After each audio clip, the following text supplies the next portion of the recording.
protéger l'avenir. Mais sinon, si on ne réagit pas, le fossé est en train de grandir. La haine, les préjugés contre les musulmans, on est en train de monter, la haine des autres. Et à la fin, malheureusement, on sait très bien comment c'est passé avec le nazisme, avec les partis extrême droite, avec la peur de l'autre, avec les préjugés, ça se termine très mal. C'est vrai, c'est vrai. Imam Hassan Charoui, vous venez de citer Mohammed Ben Salman. Il avait 15, 14, 16 ans, je ne sais pas. Il est venu en Europe avec son père, le roi actuel. Personne ne le connaissait pas à l'époque, pour ignorer l'ouverture de Al-Arabiya, concurrent avec Al Jazeera. Et après, il est passé aux Champs-Élysées me voir. Moi, je pensais que c'était un garçon koweïtien. On a commencé à parler. Je voyais, il était très brillant. Un enfant de 15, 14, 16, 17 ans. Il était très brillant. En plus, il était comme vous. Il était très fier à sa mère. Il disait que ma mère, elle m'a appris énormément de choses depuis mon enfant. Et quand on critiquait l'islam et certains fiqh islami, ce que vous critiquez toujours, je voyais que c'était un gamin très intelligent, très ouvert, etc. Mais le jour qu'il voulait partir, il est venu me dire au revoir, il a dit, je ne suis pas koweïtien, je suis saoudien, etc., etc. C'est une longue histoire, mais j'ai dit, tu vas changer le monde demain. Amen. Je l'ai dit, tu vas changer le monde. Et nous sommes témoins.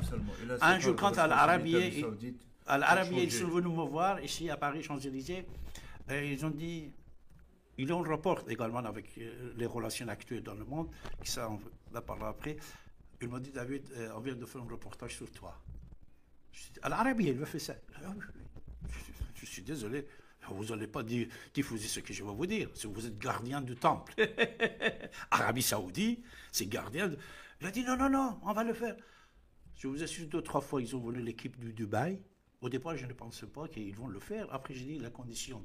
Vous devez diffuser la totalité. Ils ont dit, viens parler avec ce monsieur-là. Je parle avec quelqu'un. Il a dit, nous avons l'ordre de patron. C'était à l'époque, celui qui parlait avec moi, actuellement, il est l'ambassadeur. Mais à l'époque, il était patron de l'Arabie. Il a dit, nous avons l'ordre de patron de te diffuser tout ce que tu dis. Et pour ça, sur l'Internet, dès que vous allez trouver plusieurs reportages qu'ils ont fait sur David Abbassi. Il y a de l'espoir, absolument. Voilà, ça se voit que ce gars-là est ouvert. Absolument. Ce gars-là, ce n'est pas comme ses ancêtres. Non, il n'est pas comme les muftis. Changement total. Voilà.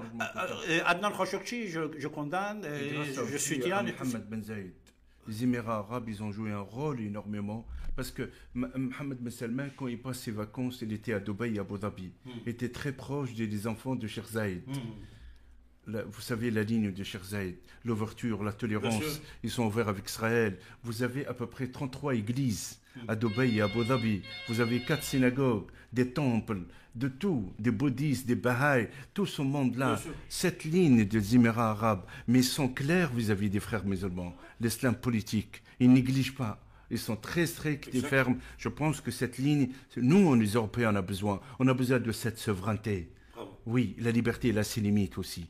Elle a ses limites. Quand ça touche la stabilité, l'avenir, la paix sociale, la cohésion sociale, on a besoin de fermeté, de dire stop. Il y a un moment, 7000 jeunes, ils sont partis en Syrie, en Irak. Il y a un moment, presque 1000 morts, ils sont morts. En Europe, par les balles, par des camions, par des couteaux de l'islamisme, des terrorismes. C'est le moment que les politiques européennes, elles changent sa vision.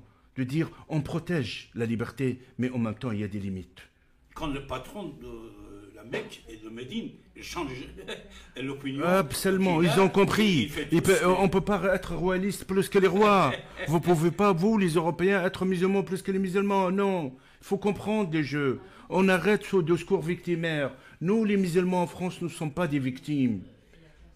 Parce que certains politiques, elles essaient de l'empoisonner, le former dans un discours victimaire éternel. Et ça, c'est dangereux.